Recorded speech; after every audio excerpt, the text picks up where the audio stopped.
Boa noite. O Supremo Tribunal Federal julga a possibilidade de dupla responsabilização por crime eleitoral e improbidade administrativa. STF analisa a obrigação de seguradoras investirem em crédito de carbono. Mantida a suspensão de regras sobre estacionamentos na temporada de verão em Mongaguá, São Paulo. Após cancelar show, cantora Joelma é alvo de ação na Justiça. STJ decide que dano moral decorrente de violência doméstica contra a mulher é presumido. E ainda, em Minas Gerais, um programa desenvolvido pelo Tribunal de Justiça do Estado contribui para reduzir a reincidência nos casos de violência contra a mulher. Jornal da Justiça desta quarta-feira, 7 de janeiro, começa agora.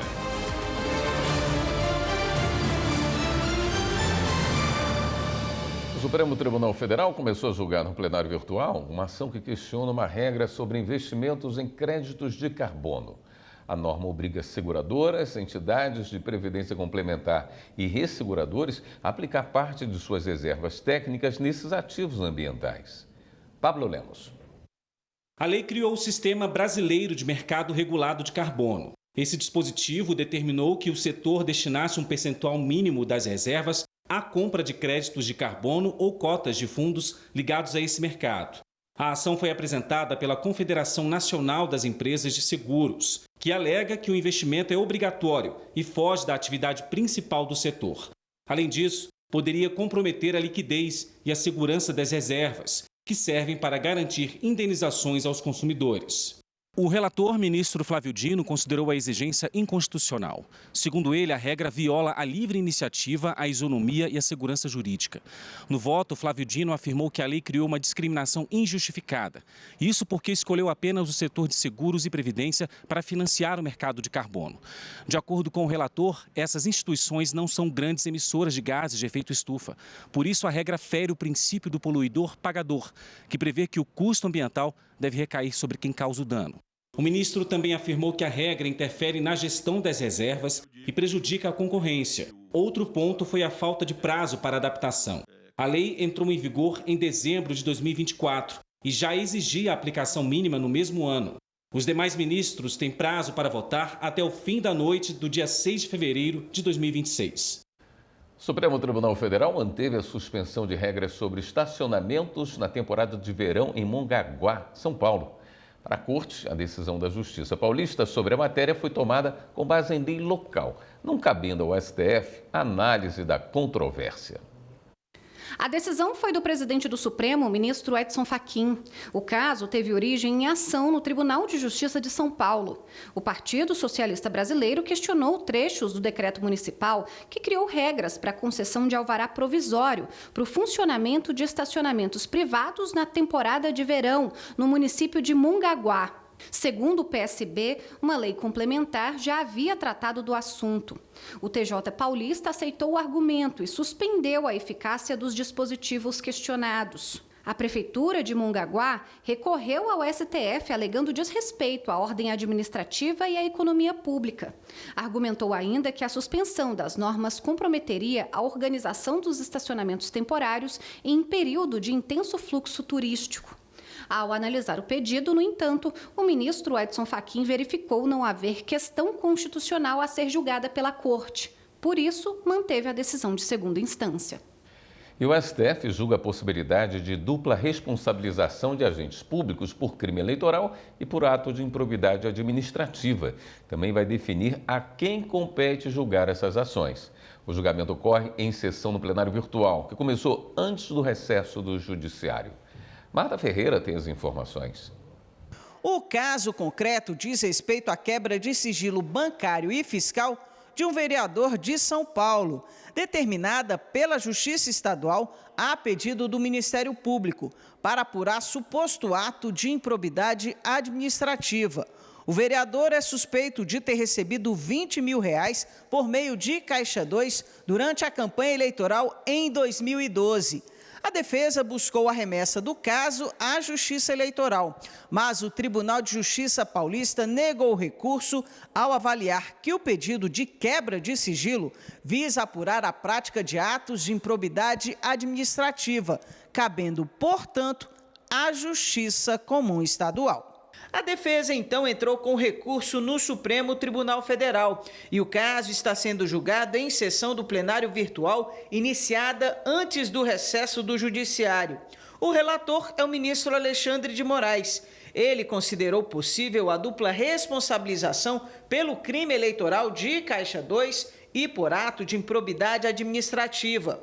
Ainda segundo ele, se a Justiça Eleitoral reconhecer que o delito não ocorreu ou que o réu não foi o autor, a decisão repercute na seara administrativa. Por fim, Moraes votou pela competência da Justiça Comum para processar e julgar ações de improbidade por atos que também configurem crime eleitoral.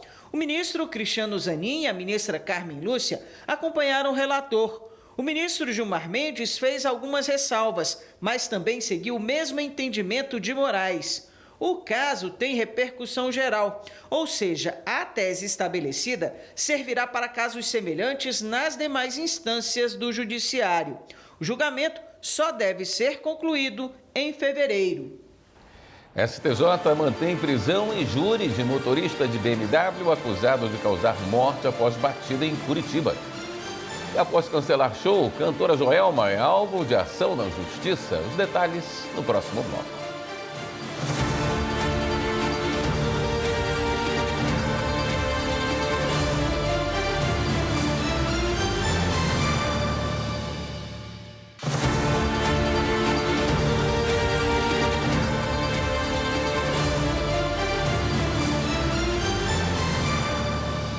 O Superior Tribunal de Justiça manteve a prisão e o júri do motorista de uma BMW acusado de causar uma morte numa batida em Curitiba. Marina Campos.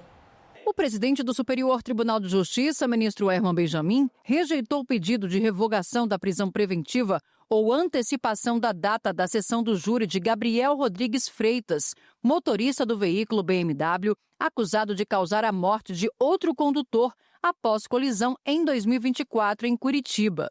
O julgamento da ação penal por homicídio qualificado está marcado para o dia 25 de maio. De acordo com o Ministério Público, Gabriel dirigia em alta velocidade em uma avenida da capital paranaense. Um radar teria registrado a velocidade de 181 km por hora quando o veículo colidiu na traseira de outro carro. Em razão da batida, o carro da vítima pegou fogo e o motorista foi socorrido, mas acabou morrendo dias depois. Gabriel foi pronunciado e a sessão do júri foi marcada para o final de novembro do ano passado, mas acabou sendo remarcada a pedido do advogado de defesa por razões de saúde. Apesar do adiamento, a Justiça manteve a prisão preventiva de Gabriel, o que justificou o pedido de habeas corpus ao STJ. De acordo com a defesa, haveria constrangimento ilegal no caso em razão de suposto excesso de prazo na prisão cumprida em agosto de 2024. O presidente do STJ, ministro Herman Benjamin, indeferiu liminarmente o habeas corpus ao concluir que ainda não cabe ao STJ analisar a questão, uma vez que a decisão no Tribunal de Justiça do Paraná sobre os temas suscitados pela defesa foi proferida apenas por um desembargador em decisão monocrática.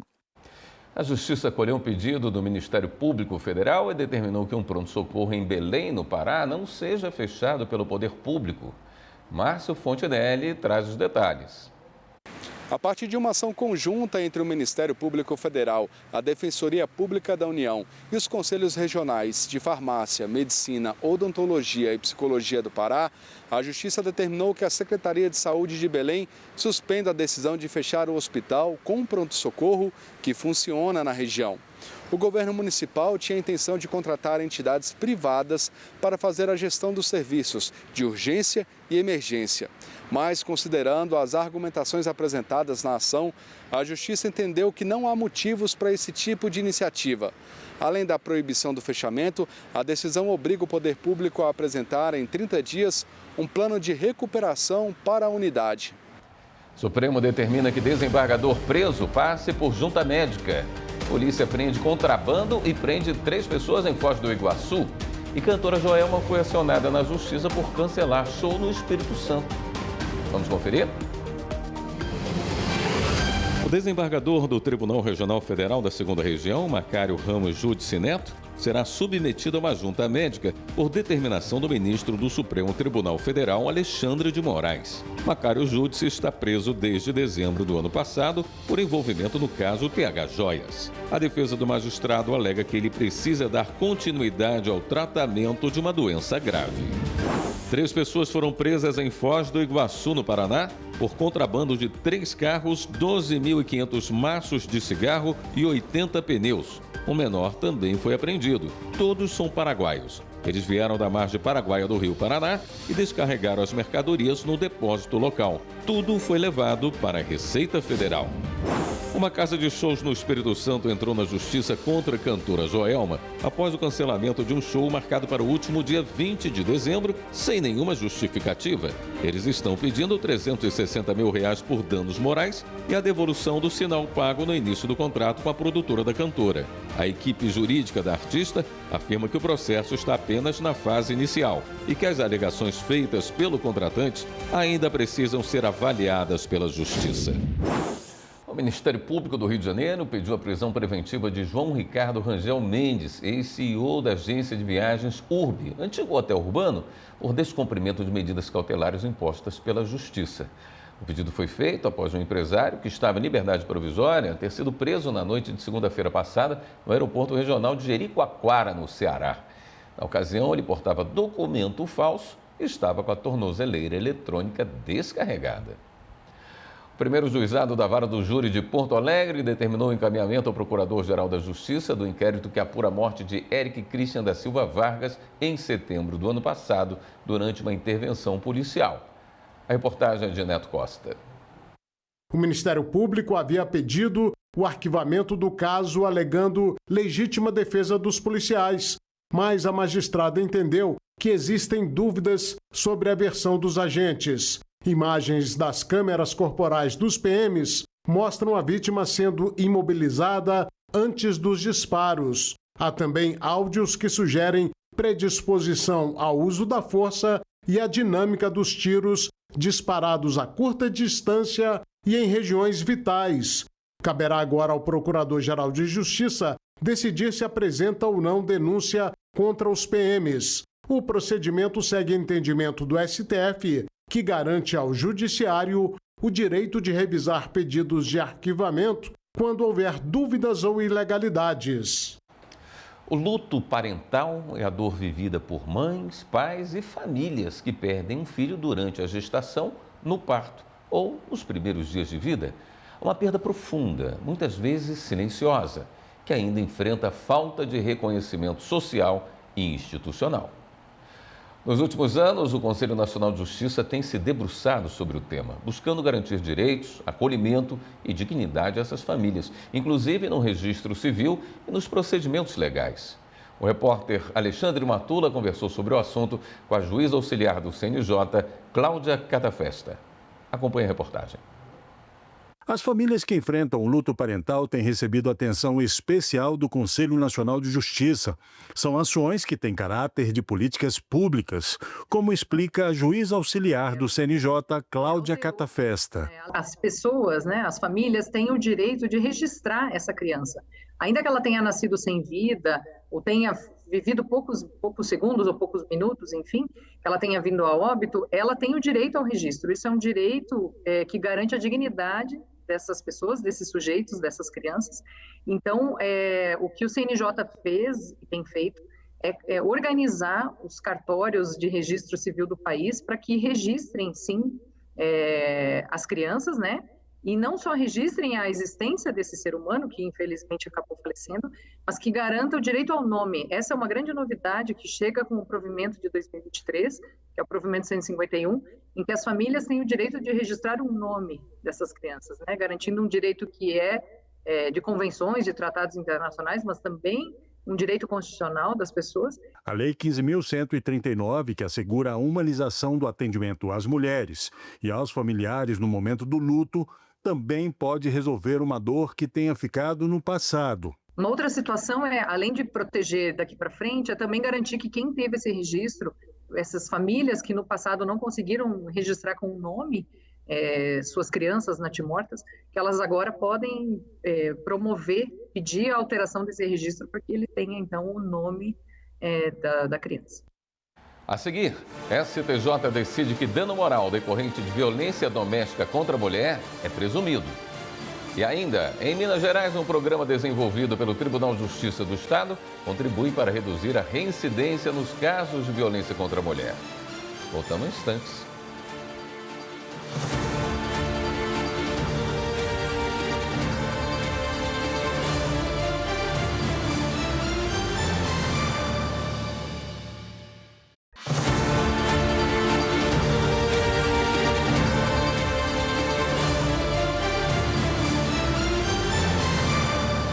O presidente do STJ negou liminar e manteve a queixa-crime contra deputado estadual da Bahia por supostos crimes contra a honra. Repórter Samanta Peçanha. O presidente do Superior Tribunal de Justiça, ministro Herman Benjamin, negou o pedido para trancar a ação penal decorrente de queixa-crime apresentada contra o deputado estadual da Bahia, Diego Castro, do PL. A decisão manteve o prosseguimento do processo por supostos crimes contra a honra praticados contra a deputada estadual Olívia Santana, do PCdoB.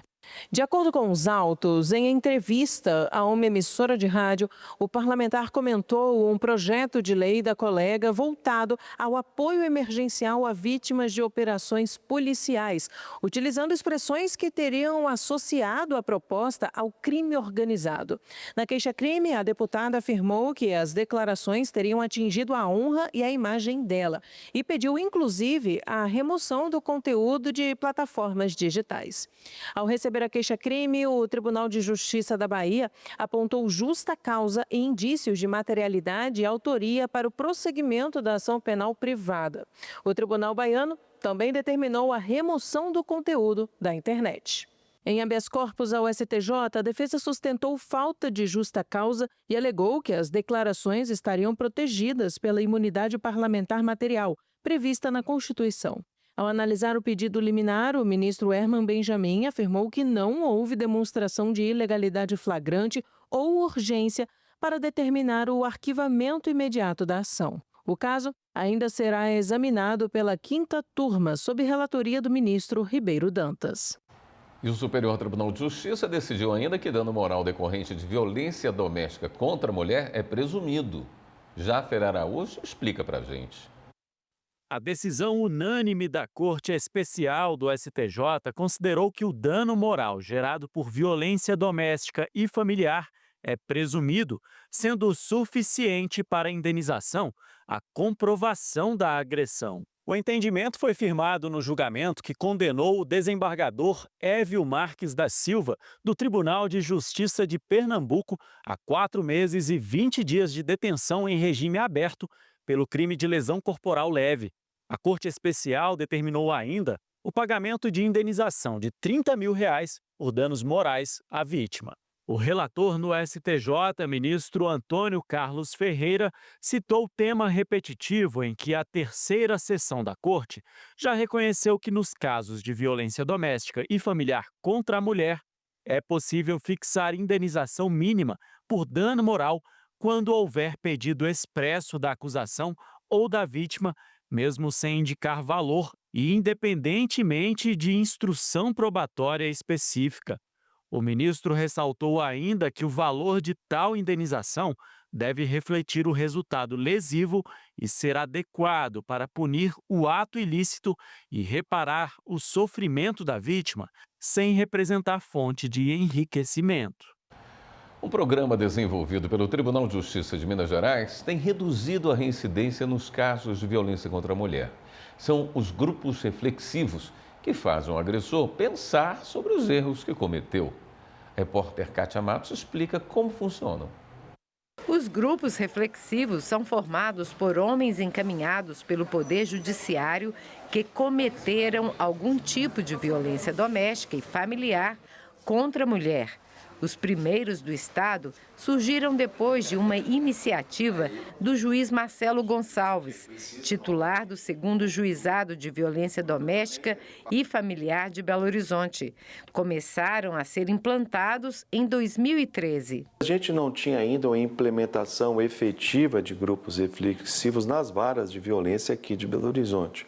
Ou seja, um acompanhamento, todo um sistema em que pudesse perceber se aquela aplicação dessa metodologia de grupo ela era efetiva.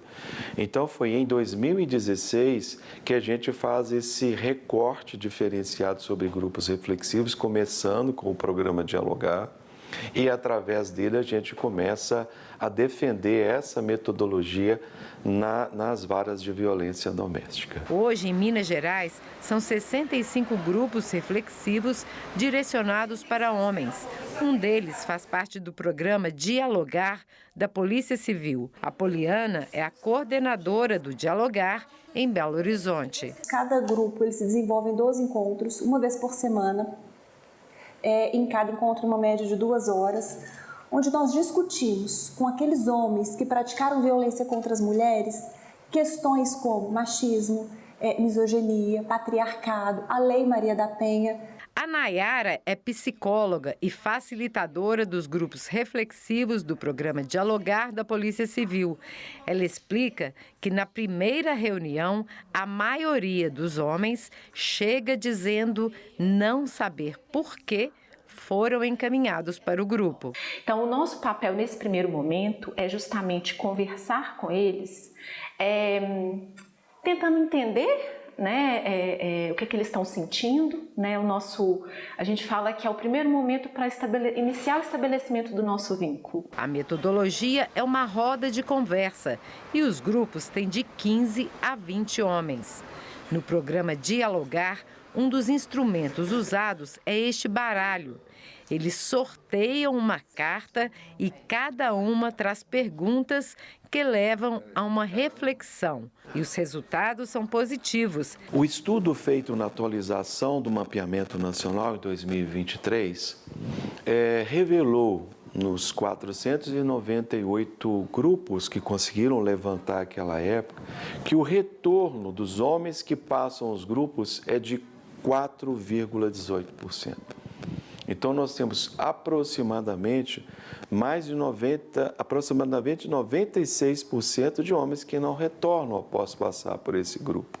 A diretora das Alternativas Penais e Atenção às Pessoas Egressas do Sistema Prisional coordena os grupos reflexivos da SEAPA.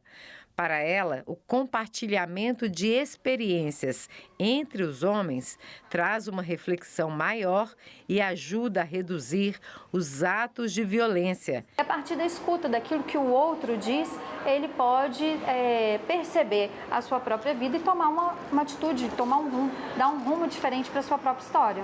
O Alexandre foi encaminhado para um grupo reflexivo da SEAPA, a Central de Acompanhamento das Alternativas Penais. Ele veio por determinação da Lei Maria da Penha. Alexandre já participou de todas as reuniões obrigatórias e afirma que mudou o jeito de pensar.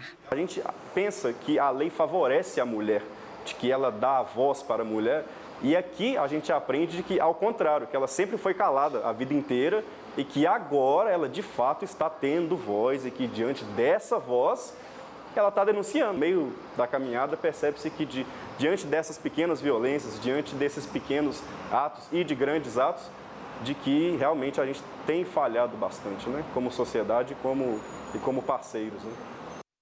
O Tribunal de Justiça de Alagoas premiou 2 magistradas e 2 servidoras do Poder Judiciário durante o evento Elas no Poder, Mulheres que Inspiram. Acompanhe como foi com o repórter André Risco. Foram homenageadas as magistradas Fátima Pirauá e Eliana Machado e as servidoras Maria Gorete Bezerra e Lísia Costa. A Gorete é uma das servidoras mais antigas do TJ, atuando no Judiciário desde 1978. Fiquei muito emocionada, muito mesmo, porque assim, a gente constrói uma trajetória e imagina que as pessoas não estão prestando atenção nela. E a gente vai construindo, vai fazendo todo um caminho e quando você percebe que as pessoas entenderam o que você fez, que reconhecem o que você fez, é muito gratificante. A iniciativa é promovida pelo Grupo de Trabalho de Participação Feminina no Poder Judiciário, liderado pela desembargadora Elizabeth Carvalho e que tem como propósito reconhecer trajetórias de mulheres que contribuem para o fortalecimento institucional e para a promoção da equidade de gênero no Judiciário.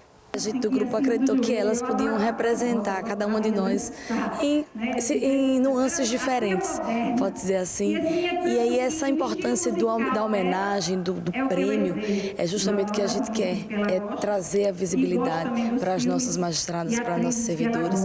E, em última análise, é a própria equidade e a qualidade da justiça do Judiciário de Alagoas. O presidente em exercício, o desembargador Carlos Cavalcante, prestigiou a premiação.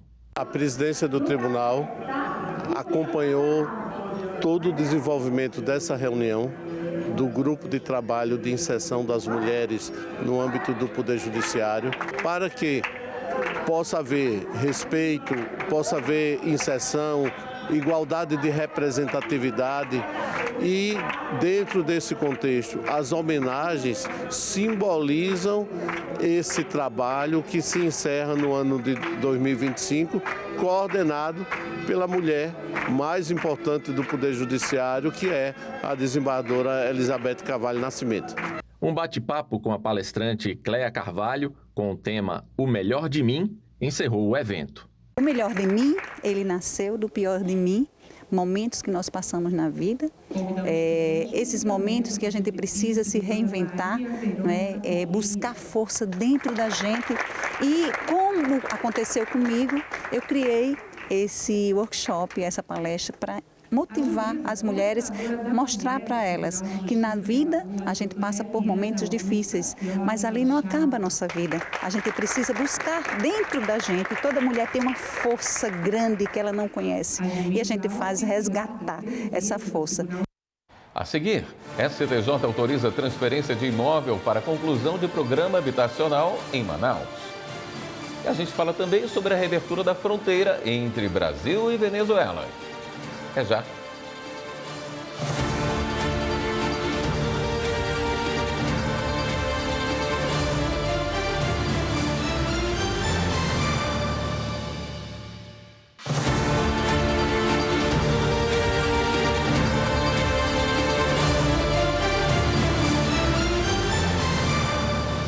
O Superior Tribunal de Justiça autoriza a transferência de imóvel para a conclusão de programa habitacional em Manaus, no Amazonas. Mata Ferreira. O município de Manaus pagou 21 milhões e 500 mil reais por um imóvel para obras do Minha Casa Minha Vida. Só que uma ação popular foi ajuizada para declarar a nulidade da desapropriação amigável do terreno, sob a alegação principal de que a posse e a titularidade do bem não seriam da empresa que firmou o acordo. A Justiça Estadual então bloqueou esse valor por suspeita de irregularidades e o caso foi parar no STJ. O presidente do Superior Tribunal de Justiça, ministro Herman Benjamin, decidiu suspender as restrições sobre o terreno e assim evitar a paralisação dos empreendimentos, mas manteve o bloqueio do dinheiro até que a ação seja julgada. A quarta turma do Tribunal Regional Federal da 5ª Região reconheceu a perda de objeto de uma ação civil pública sobre a concessão do auxílio emergencial, benefício criado durante a pandemia da Covid-19. O benefício consistia no pagamento de 3 parcelas mensais de R$ 600 para trabalhadores que preenchessem determinados requisitos. A atuação da Advocacia Geral da União, no caso, evitou que a União assumisse novas despesas estimadas em 217 bilhões de reais. O caso chegou ao TRF5 após uma decisão de primeira instância ordenar à União, à Caixa e à Dataprev alterações na condução do auxílio emergencial. No recurso apresentado, a Advocacia Geral da União argumentou que o programa foi totalmente encerrado e não possui previsão orçamentária para continuidade. A instituição alertou também que manter a sentença haveria custos superiores a 60 milhões de reais com a recontratação da Caixa e Dataprev para manter o sistema ativo. Ao analisar o caso, o TRF5 acolheu os argumentos da AGU e considerou a perda do objeto da ação.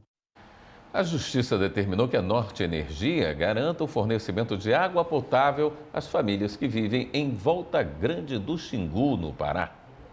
Em uma liminar, a Justiça determinou que a empresa Norte Energia, que administra a usina hidrelétrica de Belo Monte, no Pará, providencie imediatamente fornecimento de água potável para indígenas, ribeirinhos e agricultores familiares que estão sendo impactados diretamente pela usina.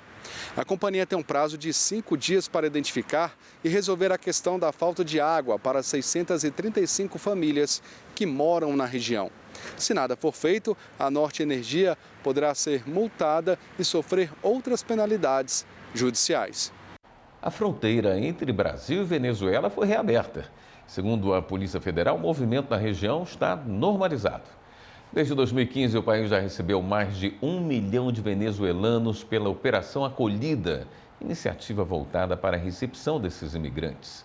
A reportagem é de Evelyn Araújo. Com a prisão de Nicolás Maduro pelos Estados Unidos na semana passada, autoridades brasileiras monitoram a possibilidade de aumento no fluxo migratório na fronteira com a Venezuela. Até o momento, segundo a Polícia Federal, não foram registrados sinais de uma crise migratória. A fronteira Brasil-Venezuela é ligada pelo município de Pacaraima, no norte de Roraima, e a cidade de Santa Helena de Uairém. Desde 2015, mais de 1 milhão e 100 mil migrantes entraram no Brasil por esse caminho. Só no ano passado foram recebidos 96 mil venezuelanos. Os dados são do Acnur, o Alto Comissariado das Nações Unidas para Refugiados. A Caritas, instituição de atuação internacional no apoio aos migrantes, monitora a movimentação na fronteira com a Venezuela. Para a coordenadora nacional, Índia Gouveia, ainda é cedo para avaliar o aumento do fluxo migratório. Ainda não tem muita informação sobre como vai se dar esse próprio processo de organização do país, das pessoas. Então, assim, acho que a gente percebe que as próprias pessoas também, dentro desse cenário, né, que é muito incerto, que todo dia tem uma informação diferente, tanto por parte das forças aí dos Estados Unidos, mas também do próprio país, do povo venezuelano, que tem um processo aí de cuidado e de cautela em tomar qualquer decisão dentro desses primeiros dias, né? O ministro do Trabalho e Emprego, Luiz Marinho, disse que o Brasil continua preparado para auxiliar venezuelanos que chegam ao país em busca de melhores condições de vida. É evidente que o Brasil tem que recepcionar todos os irmãos que para cá vierem precisando de trabalho. Nós temos que receber de braços abertos, aproveitando até o momento de escassez de mão de obra brasileira para você internalizar quem está nos procurando e se tiver deficiência de capacitação, capacitá-lo. Então, tarefa do Ministério do Trabalho é, na ausência de capacitação, capacitar. A mão de obra venezuelana que tem vindo para cá tem vindo mão de obra muito qualificada, né? E, portanto, de fácil inserção no mercado de trabalho. Você pode andar aí nos estados e vai encontrar venezuelano trabalhando em várias atividades. Casos que envolvem a regulamentação da entrada, permanência e integração de estrangeiros no país têm chegado ao Poder Judiciário. Ao final de 2024, o Comitê Nacional para Refugiados contabilizou mais de 156 mil pessoas reconhecidas como refugiadas no Brasil na última década. Leonardo Ferreira. Por trás de cada rosto, uma história. Há muitos motivos para uma pessoa deixar o país de origem e escolher outro para viver. Pode ser uma busca por melhores condições de vida, emprego, estudo. Para viver no Brasil com a condição migratória regular, o imigrante precisa de uma autorização de residência. Esse é o primeiro passo. No site da Polícia Federal é possível escolher a modalidade de autorização de residência. O imigrante precisa comparecer com a documentação completa. Caso contrário, o pedido pode ser indeferido. Temos um movimento migratório em ascendência no Brasil. As políticas públicas municipais, estaduais e federais estão se adaptando para que possamos cumprir o que a própria lei prevê, que é a oferta de direitos e de cidadania a essas populações. O Poder Judiciário tem aperfeiçoado a atuação nos temas migratórios, porque a demanda aumentou significativamente nos últimos anos. O Conselho Nacional de Justiça, por exemplo, tem emitido recomendações e manuais sobre imigrantes e refugiados. O objetivo é garantir que o Judiciário avalie com cuidado as situações de refúgio e migração, com respeito aos direitos humanos e às garantias legais. A promoção da regularização documental, com acesso à documentação necessária para a regularização da migração por essas pessoas, a garantia desse direito à assistência consular, garantia de direito à reunião familiar, promoção do direito de acesso à informação sobre os direitos dos migrantes aqui no Brasil. E por falar em direitos e acolhimento aos imigrantes, o Distrito Federal dá o exemplo, um centro de referência público especializado em assistência social, destinado exclusivamente ao atendimento a essas pessoas. Aliás, é o primeiro do país. Servidores da Secretaria de Desenvolvimento Social atuam em casos de violações de direitos em virtude de xenofobia, isolamento social, dificuldades de integração comunitária e barreiras linguísticas e culturais.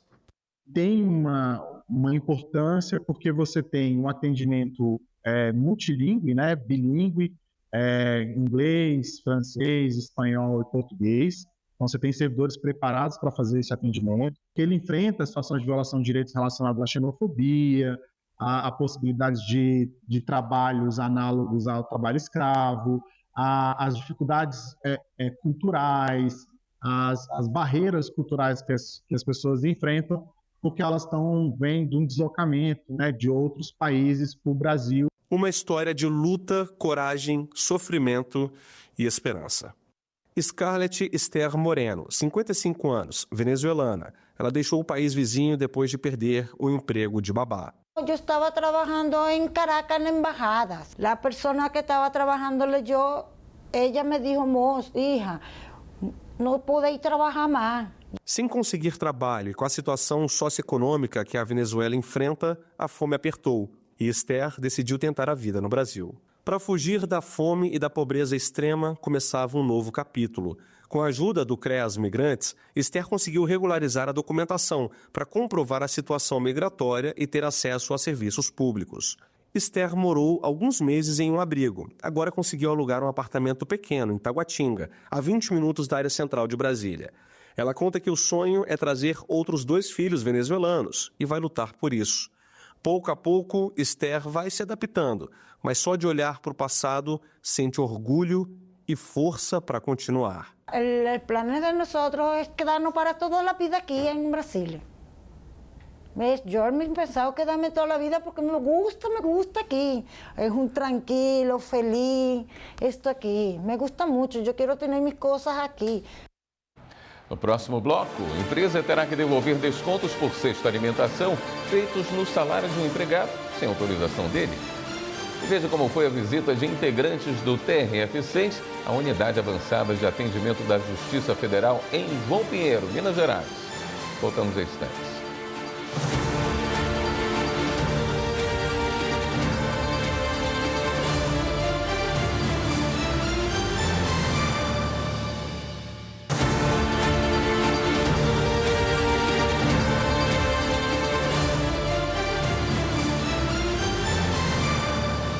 O ex-presidente Jair Bolsonaro fez hoje uma série de exames em um hospital de Brasília depois de uma queda que teve na madrugada de ontem. A ida ao hospital foi autorizada pelo ministro do Supremo, Alexandre de Moraes, que também anulou uma determinação do Conselho Federal de Medicina para instauração imediata de uma sindicância para apurar a assistência médica prestada ao ex-presidente Jair Bolsonaro na Polícia Federal. Para o ministro Alexandre de Moraes, a medida é flagrantemente ilegal e configura desvio de finalidade, razão pela qual ficam proibidos em âmbito nacional e estadual quaisquer procedimentos do Conselho Federal de Medicina com esse objeto. Além disso, Moraes determinou que o presidente do CFM seja ouvido pela Polícia Federal em até 10 dias para explicar a conduta da autarquia e apurar eventual responsabilidade criminal.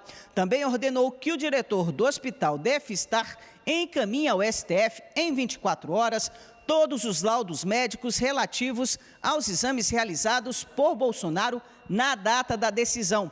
Ele foi levado ao hospital hoje de manhã para fazer exames, após cair durante a madrugada de terça-feira.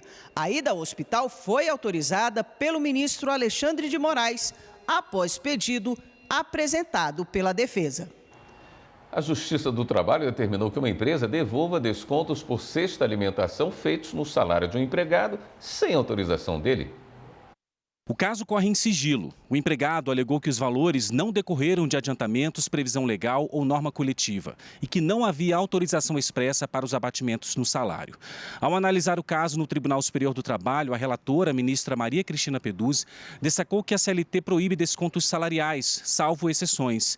Ela também ressaltou que a jurisprudência do TST é firme no sentido de que a autorização do empregado é condição indispensável para a validade desse tipo de desconto, sendo irrelevante o argumento de que a parcela teria gerado benefício ao trabalhador. A decisão foi acompanhada por unanimidade. Mudanças climáticas. Quais os desafios de se promover saúde e segurança de quem trabalha a céu aberto que cumpre o expediente exposto ao sol? O repórter Rafael Silva preparou uma reportagem sobre esse assunto.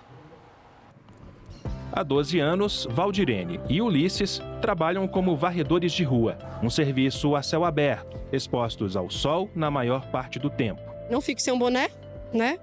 Porque o boné, ó, ele tampa aqui, aqui. A luva também protege bastante. Tem a blusa que a gente usa por baixo do uniforme, né? Que ela tem a manga até aqui. A gente procura uma árvore, né? Um alojamento mais próximo para a gente poder nos manter, né? Do calor, né? Nos esconder, né? Devido à hora do almoço, né? Achar um lugar para nós poder se esconder. O calor tem aumentado mesmo e batido recordes. O Brasil registrou em 2024 o ano mais quente da história, com temperatura média de 25,02 graus Celsius, segundo o Instituto Nacional de Meteorologia.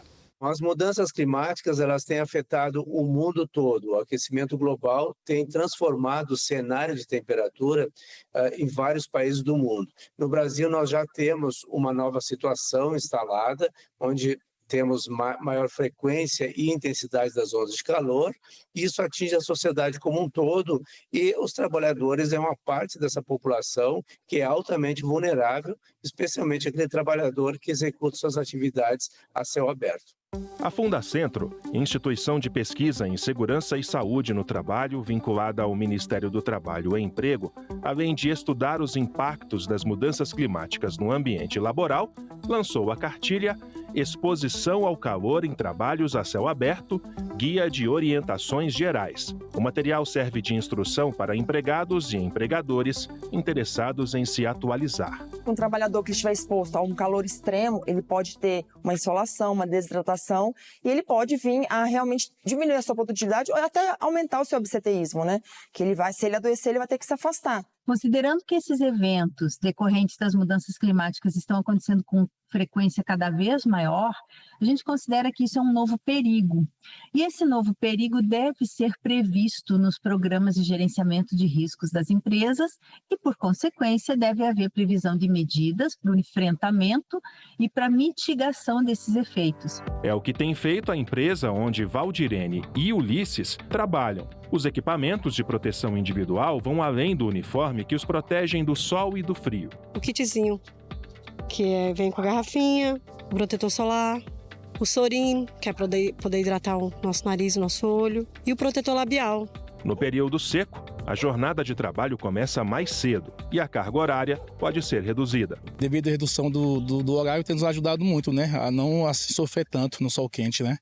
Mas levar essas medidas a todos os trabalhadores e trabalhadoras é um desafio. Hoje, nosso grande gargalo de nossos problemas está vindo realmente com esses trabalhadores por aplicativos, né?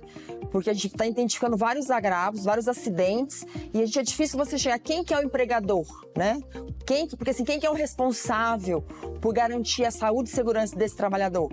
Isso é um problema para a gente, enquanto saúde, enquanto a gente fala até em previdência. Essa também é uma das preocupações do programa Trabalho Seguro, uma iniciativa do TST e do Conselho Superior da Justiça do Trabalho. No biênio 2025-2026, o programa aborda a temática Saúde e Segurança, Desafios para a Universalização. Para este ano, o assunto escolhido foi mudanças climáticas e seus impactos nas relações de trabalho. A ideia de que saúde e segurança, independentemente da formação ou não de vínculo, da formação ou não de pactos formais, ela deve ser estendida a todos.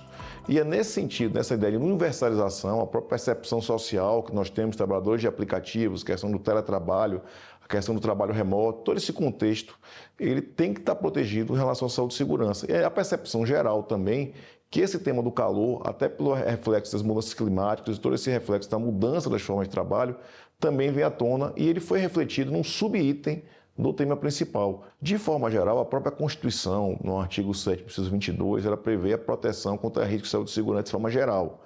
O próprio caput do artigo 7º prevê, além de outras medidas que visem a proteção.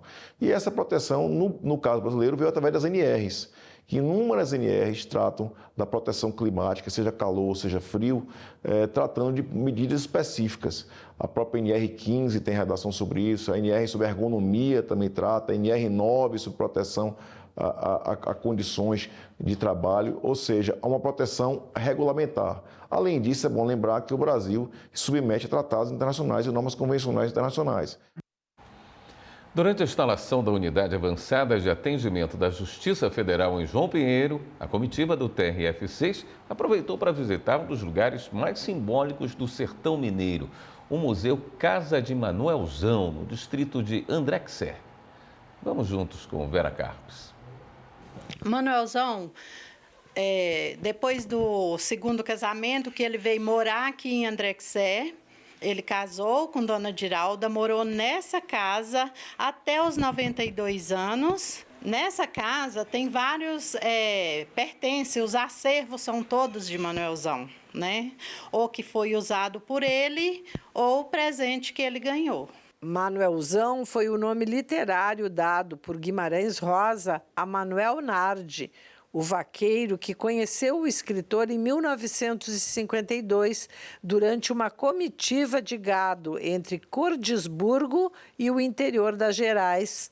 A viagem se transformou em literatura e o homem real virou personagem imortal em Manuelzão e Miguelim. E aqui eu estou na cozinha da Casa Simples de Manuelzão. Guimarães Rosa está presente em toda a casa, como nessa frase aqui na cozinha.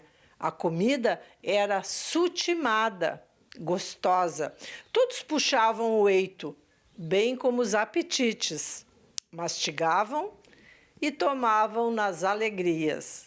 A gente não pode deixar de visitar esta casa, este memorial de um brasileiro verdadeiro, né? De alguém que tem sua vida como tropeiro, como vaqueiro e entra nos livros dos maiores escritores brasileiros e do mundo, por que não mundial. E esses são os heróis verdadeiros, esses homens simples que têm uma vida de sol a sol no campo. A autenticidade do povo do campo, né? Aqui são os petrechos, é a memória viva e é o cotidiano, né? Retrata exatamente o cotidiano do cidadão brasileiro. É uma oportunidade muito grande da Justiça Federal estar se aproximando, colocando a estrutura da Justiça Federal próximo do cidadão e facilitando o acesso, né, a uma dignidade. Primeiro, Manuelzão é uma personagem ilustre. E Guimarães Rosa, o maior escritor, ou um dos maiores escritores sobre sertão e cerrado. Quando nós pegamos a figura lendária de Manuelzão e colocamos dentro do distrito ou dentro do município, é enriquecedor, porque André-Xer, antes de Manuelzão, era uma coisa. Depois de Manuelzão e Guimarães Rosa, é outra coisa. A literatura veio e transformou, veio e modificou toda a estrutura do distrito de André-Xer. Portanto, quando nós falamos de Manuelzão, nós falamos de um homem, de um vaqueiro, de um homem matuto, mas de uma sabedoria magnífica, divina. A memória de Manuelzão ecoa como símbolo de identidade e a presença da Justiça Federal reafirma que justiça também é cultura, é escuta, é estar junto de quem faz do interior o coração do Brasil. Esta edição do Jornal da Justiça fica por aqui. Uma boa noite, até amanhã.